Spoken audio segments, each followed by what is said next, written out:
Good afternoon. I'm Jack Stolzheimer, the District Attorney of Delaware County. I'm joined by the chiefs of both East Lansdowne and Lansdowne and the mayors of both of these towns as well, and my Chief County Detective, Jim Nolan. With a heavy heart, we can announce today that we have recovered 3 more bodies this morning. We think we have found everybody who was in that house. The Lay family, we think we have recovered all members of that family, and I want to give you an update on where things are going to stand. So, at this point, there is no other search going on inside the building. We're trying to make sure the building is secure. We're going to be turning it over to the East Lansdowne officials as soon as possible for destruction and to make that area safe. At this point, the investigation moves to the Chief Medical Examiner of Delaware County. They have taken custody of all 6 bodies that have been recovered. I want to thank Chief Nolan and CID, the Criminal Investigation Division of the DA's office, have done incredible work handling this crime scene and recovering those bodies. I was with them yesterday when they pulled 2 of those bodies out. It is gruesome work, when they did a fantastic job. Now our Chief Medical Examiner is doing his part of the job. The first thing he's going to try to do is determine who these people are. He has to identify them using whatever means that are available, including DNA and dental records, and then he's going to try to determine the manner and cause of death. Our assumption is that they were shot by gunfire and then there was a fire set, but we have no idea whether or not that's true. So again, the medical examiner is going to try to determine that.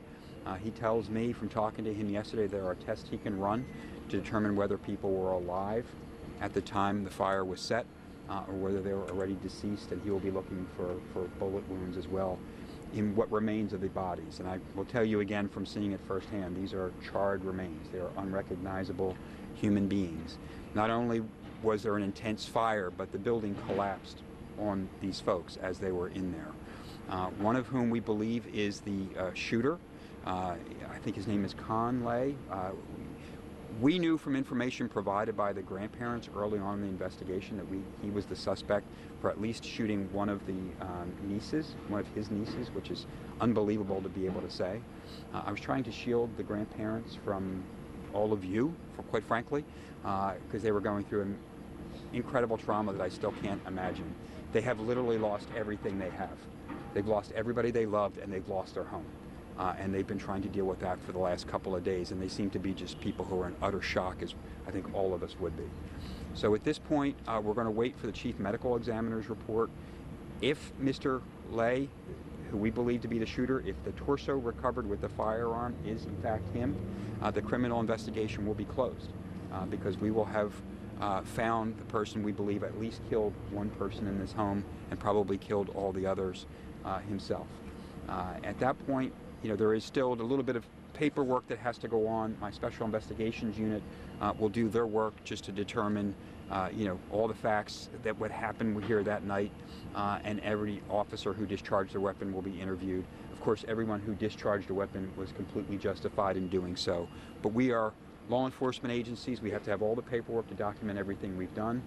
We're also going to make sure if there's any lessons to be learned, they can be learned through this process, this horrible, unspeakable tragedy that's taken place here in East Lansdowne. I want to thank every single law enforcement agency in this region who has offered their support.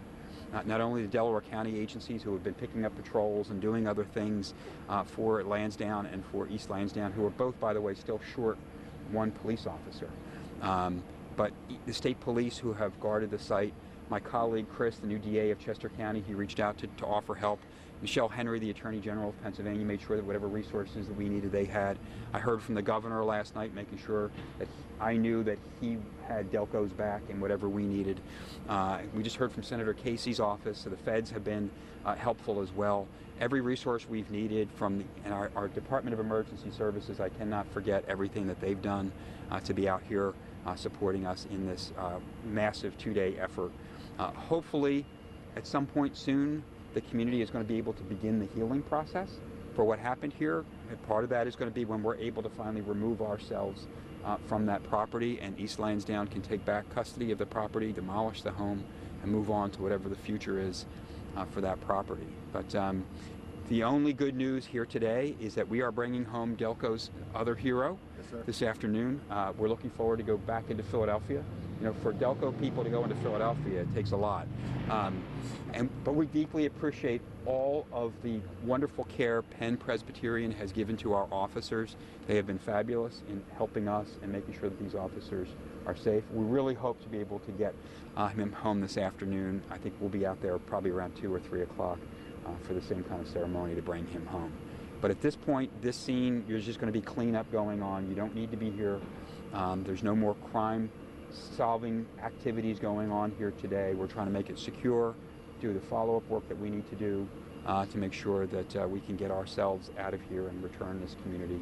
And I do want to thank, and our chief and the mayors want to make sure, the community, this community, Delaware County community, has been fabulous. They have reached out to all of us, just regular people who cared about police officers who were hurt and cared about this family who was going through incredible grief. They've offered everything from food and help, and just incredible. We really are a family here in Delaware County, and I think on behalf of all of us, we want to thank the residents of East Lansdowne and the residents of Delaware County. And if you have any questions, I can just... How do you conclude or make a positive, how do you firm up that investigation that ties this crime to a particular person? Like, what would you do to make your case show? So we have, if he is the individual that the grandmother, who is his mother, identified as shooting her granddaughter, the case is closed as long as he is one of the deceased individuals. Okay? Hold on. At that point, there's no more criminal prosecution needed. Okay, we know people died because a fire was caused here. If he also killed them by gunfire, that just adds to the trauma, but it doesn't change the dynamic. As long as the shooter, who we believe started this whole series of tragic events, is dead, it's a closed criminal matter. What made you assume that they were killed by gunfire? Do you know anything about the motive? No motive at all. What made you assume that they were killed by gunfire? You said you made the I didn't make the assumption, except that, I'm sorry if I did. What we've heard, you know, obviously you heard the reports that there was multiple gunshots. In fact, the 911 call that came in, people could hear gunfire. My, again, assumption is that the fire was started at some point after he probably killed members of the family. I could be completely wrong. The medical examiner is going to try to determine how they died, if they died by gunfire or if they died by smoke inhalation and burn. Those two are two different. At the end of the day, it doesn't really matter. It may matter to the grandparents, and we're trying to give them closure. But I just think that that's an assumption that will be tested by whatever the chief medical examiner. Sorry if I, Chris, if I misspoke. One second, Betty. 1 second. Of the officers and what Okay. happened. So one officer was shot in the leg. One officer was shot in the forearm. The officer who was shot in the forearm, who is being released today, John Meehan, had both serious injuries. I mean, people put holes. This guy put holes in their bodies in places they weren't supposed to have holes. Okay, so both of them took serious traumatic injuries. John took a little bit more surgery was involved. We're really hopeful and thankful that he's getting out, hopefully today, assuming the doctors release him, and then we'll be able to welcome him back home. Vinny? Jack, did the family in the conversation with you or law enforcement give any insight as to the moments that led up to the shooting? Any sense of an argument or dispute? Not really. I mean, they were shocked.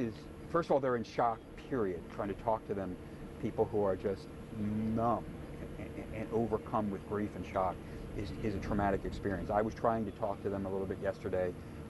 Detective Murphy from CID talked to them at length. They don't really have any idea. He just went haywire, and she left the home. Grandfather picked her up. They go into safety, and they try to get police here to deal with the situation. Is that gun registered to him? Did he own that gun? Don't know.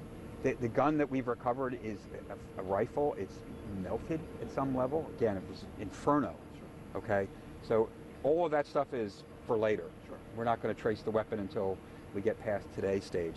Today, we're just trying to make sure that we get our officer home, get these bodies to the medical examiner, and get this community back to some level of normalcy, which is a long way from there. Will neighbors be able to get into their homes? As soon as we get out of here, okay, so we got to get all that equipment there. We got to get the criminal equipment out, the law enforcement stuff. Then we've got to make sure that, are they knocking down? Yeah, they're knocking down the building right now. They're in that process, right? Because we can't leave the structure the way it is. We were afraid it could fall on the investigators. So once they make it safe, and that will be the mayor and police chief's call, then they'll open up the street again. What mayor plans? Does the suspected shooter have a criminal history? Does he have any background that you guys have come across in the last day and a half? Nothing that I'm aware of that would lead to any kind of event like happened here. Terroristic threats? I've heard that. I honestly, Chris, I haven't paid any attention at all to the guy's criminal record. There's another house that was affected. What resources are available for neighbors who aren't able to get into their home, whose home was damaged by the fire, that kind of thing? If there is damage by the fire, I'm sure the borough officials will be available to offer some help, and we can always, victims assistance available. Assistance is available as well. Chuck, what can you tell us about where the bodies were found in the house? Well, this is the thing. The house collapsed, right? So wherever they were when they were in the house could be different from where they ended up because the roof and the floors collapsed. So when I was there yesterday, they were removing bodies from what I would call the middle to the back end of the house. But again, I don't know where they were at the time. I don't think any of us are ever going to be able to completely reconstruct what happened at the moment. Again, we're trying to get the cause of death first, right? First, we need to ID these people, make sure we've got everybody accounted for in the family, and the guy we think is the killer of at least one person. At that point, it's no longer a criminal matter, and we're just trying to make sure that whatever evidence we can get to share with the family, to share with the community. And based on what you saw, can you piece together what? I can't. I can just tell you again that the roof and the floors collapsed. So the bodies that I saw them pull out there, they were under mounds of debris, okay? But they were in what I would call the middle to the back end of the house. But they were digging in the ground and got these people out. You couldn't even tell what the debris was. There were parts of the bodies I couldn't tell what they were, whether that was clothing that was attached or other items. I mean, these are people who, their bodies were put through an intense inferno. So the whole house collapsing on them doesn't help us figure out where they were, nor at some point do we care. Jack, can you, as Chief Law Enforcement Officer of Delaware County, that's one thing, but have you stopped and kind of thought about the trauma that has happened here? Officer shot, 6 people no longer here. Some of what has gone through your mind, if you've stopped at all? Yeah, great question, Joe. You know, for me personally, you lean on your faith, right? And for me, I'm comforted by the fact that I believe that those poor victims, especially those children, are in a far better place now. I need to believe that. And I also believe that if this man did shoot his family, which is a horrible evil I can't even begin to comprehend, I hope that the Sisters of Mercy at St. Denis taught me the truth, and that he is going to spend the rest of his life suffering in hell for what he did. This is just a horrendous thing. But I do want to say, from a law enforcement perspective, we see evil all the time. You know, most of what we see in the criminal justice system are people who are dysfunctional. They do harm to themselves, they do harm to others around them, and it's because of some issues in their lives. But there is a small number of people that I've encountered in my 10 years as a prosecutor who are just truly evil people, and they need to be held accountable. I think our good Lord is holding this man accountable. I can't imagine what the grandparents. I don't know how you deal with this. I honestly don't. I can't imagine if I lost my own children, let alone losing my children and grandchildren. Unspeakable. Can we hear from the mayor just Sure. on the community impact? I know you've lost 6 residents, Mayor. I can't imagine what you and your community are going through. Could you give us a little perspective of how you're dealing with this and how you're wrapping your arms around this neighborhood? We're in pain. We're hurting. We are a close-knit community. For those of you who have followed us through our 4th of July parades and through our community events, I've seen these kids walk to and from school. I've seen these kids at our community events. East Lansdowne is in pain. And I don't know how we're going to heal, I don't know, but, that process, we have to begin that process now that we've recovered those babies and their parents. So it's a great question, but we are hurting, we're in pain, we are in pain, and it's time for us to come together and pull our resources to, help our community and hopefully begin the healing process. Mayor Glenn, what words do you have for the school district? The kids lost some of their friends. Right now, we'll be, now that this part of the ordeal is over with, we'll begin to have those conversations with the school district to, again, start the healing process. So that's all I'm going to say about that right now. Thank you, I know guys. this is a question for either chief, but the two officers who were shot on Wednesday, within 2 days, they're going to be released from the hospital, the second one today. Can you just speak about how big of a deal it is that they're going to be okay and on the road to recovery? Come on. So, we had a procession for the my Lansdowne officer yesterday, and it could have been a completely different procession, and I'm glad it wasn't.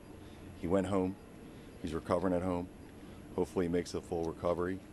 But that event affects my whole department and Chief Zimmer's whole department also. We're small town police, community police, and when a major event like this happens, we got together. We really have.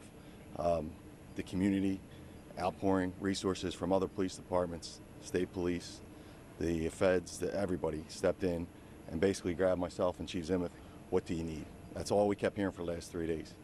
What do you need? What do you need? What do you need? And that was overwhelming. But working as a team with CID, we got through it. We're getting through it. But this is only the beginning. We're going to have to recover. Yeah, echo the statements of Chief Rutherford. Without the support of our local, state, federal partners and all these local departments around us, they come to help us, whatever we need. We have other departments patrolling our towns while this tragedy is going on. We have a big scene down here. It took us, as you see, immense time and resources away from the streets and providing for the community. That's why these other towns step in. That's what we do around here. Everybody helps one another. And on that note, we're going to go back to work, finish up here, dismiss all of you. Thank you all for coming. If you want to join us, I think we're going to the hospital, right? Round 2, and hopefully they're going to release him around 3, right between 2 and 3, so don't miss it. Delco's second hero coming home. Thanks, guys. Thank you. Thank you. Thank you.